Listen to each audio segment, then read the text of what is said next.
बहुत बहुत स्वागत है आपका आज के पीए बुलेटिन में। मैं हूं आपके प्रगति पथ के सदाबहार साथी मनोज मिश्र।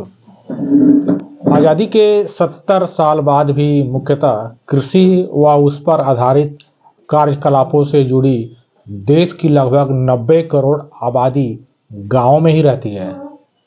फिलहाल 80 करोड़ से ज़्यादा लोगों को प्रत्यक्ष या परोक्ष रूप से आजीविका प्रदान कर रहा है कृषि सेक्टर।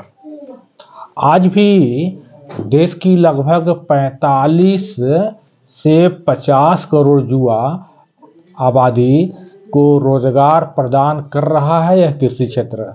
मगर दुर्भाग्यवश आज़ादी के बाद किसी भी सरकार ने अपेक्षा के अनुरूप कृषि जैसे महत्वपूर्ण सेक्टर के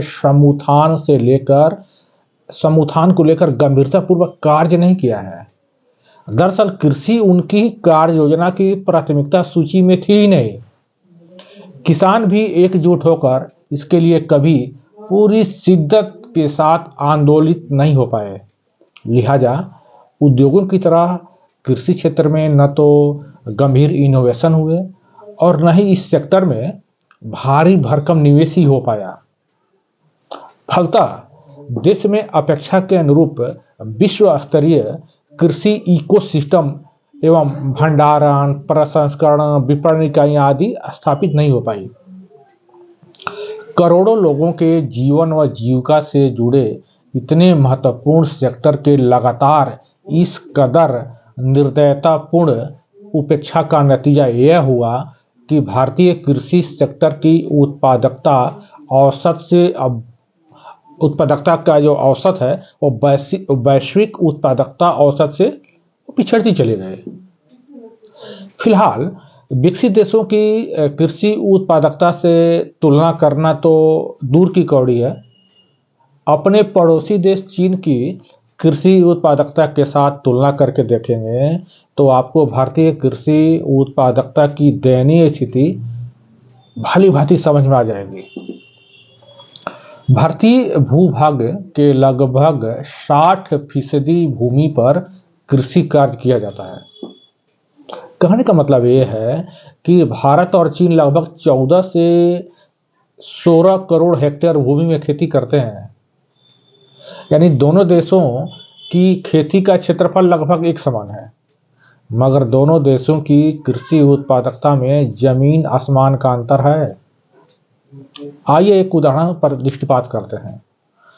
कनाडा में 1 हेक्टेयर भूमि में करीब 1910 किलोग्राम, अमेरिका में 1900 किलोग्राम और चीन में 1821 किलोग्राम दाल का उत्पादन होता है। वहीं भारत में 1 हेक्टेयर भूमि में औसतन महज 700 किलोग्राम दाल का ही उत्पादन हो पाता है। केवल यही नहीं है, कृषि आधारित सेक्टर में किसी भी कार्यकलाप में आप नजर डालिए, चाहे वह दूध हो या अंडा हो या मछली मांस हो या फूल फल सब्जी आदि उद्यानिक उत्पादों की उत्पादकता हो, चीन सहित हमारे कई पड़ोसी राष्ट्र हमसे मीलों आगे हैं। जैसे दुधारू पशुओं की दूध उत्पादकता पर ही नजर डालिए। दुनिया के सबसे ज्यादा दुधारू पशु आपको भारत में ही मिल जाएंगे, मगर औसत वैश्विक उत्पादकता में हमारा देश अभी भी बहुत पीछे है। भारत में प्रति दुधारू पशु की सालाना औसत दूध उत्पादकता 1777 किलोग्राम है, जो वैश्विक औसत से 52% कम है।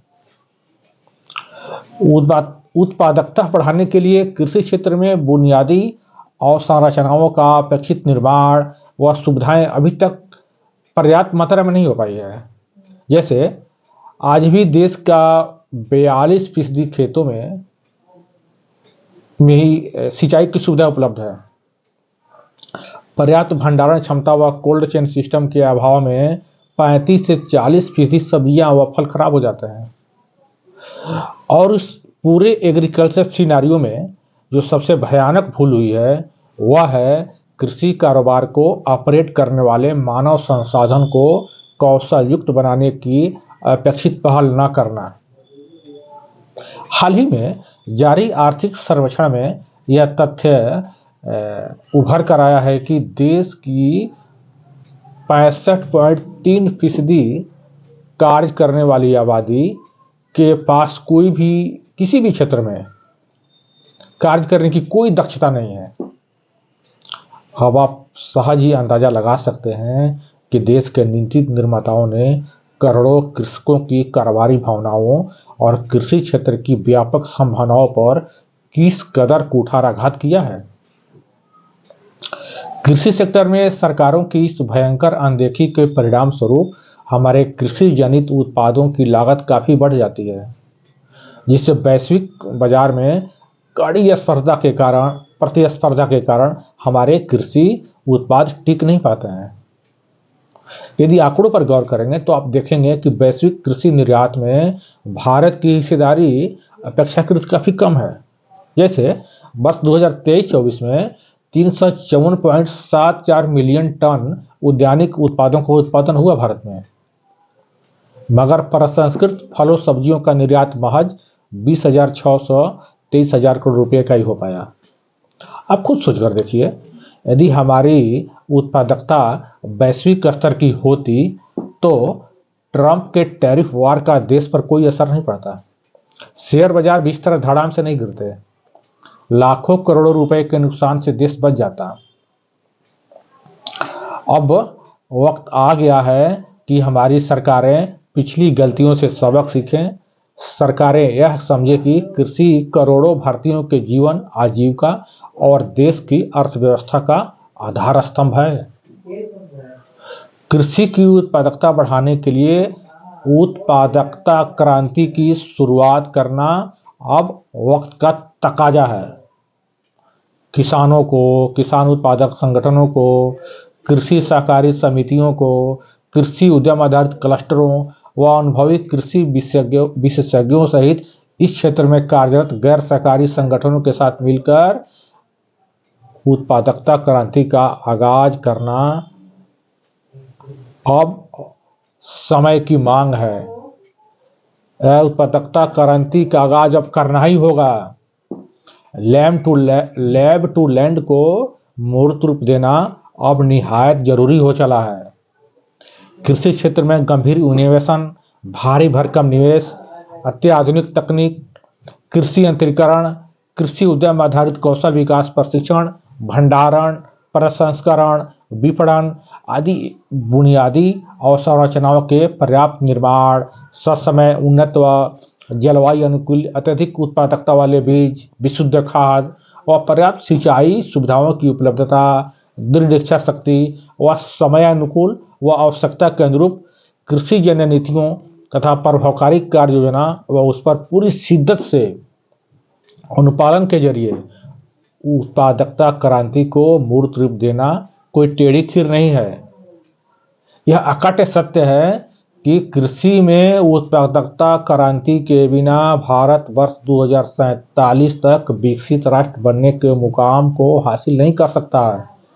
कृषि कार्य को लाभकारी बनाने और विशाल आबादी को पोषण युक्त खाद्य सुरक्षा के लिए नहीं अपितु देश के मान सम्मान व विश्व पटल पर भारत की दमदार उपस्थिति के लिए भी उत्पादकता क्रांति की महती जरूरत है। एफपीए बुलेटिन के माध्यम से प्रसारित हमारा यह मंतव्य देश की सरकारों व नीति निर्माताओं के चक्षु श्रवण द्वार को किस हद तक खोल पाएगा व उनके मनो मस्तिष्क को किस कदर आंदोलित कर पाएगा, यह तो वक्त ही बताएगा। मगर किसान और किसान उत्पादक संगठन इस विषय में क्या सोचते हैं, कृषि विशेषज्ञ इस विषय में क्या सोच रहे हैं, हमें कमेंट करके जरूर बताएं। बहरहाल कृषि क्षेत्र के लाभकारी उद्यमियों, नवीनतम अवसरों व गतिविधियों से हरदम अपडेट रहने के लिए देखते रहिए यूट्यूब चैनल एफपीए बुलेटिन। जल्द ही मिलते हैं अगले बुलेटिन में, तब तक इस चैनल को सब्सक्राइब जरूर कर लीजिएगा। नमस्ते।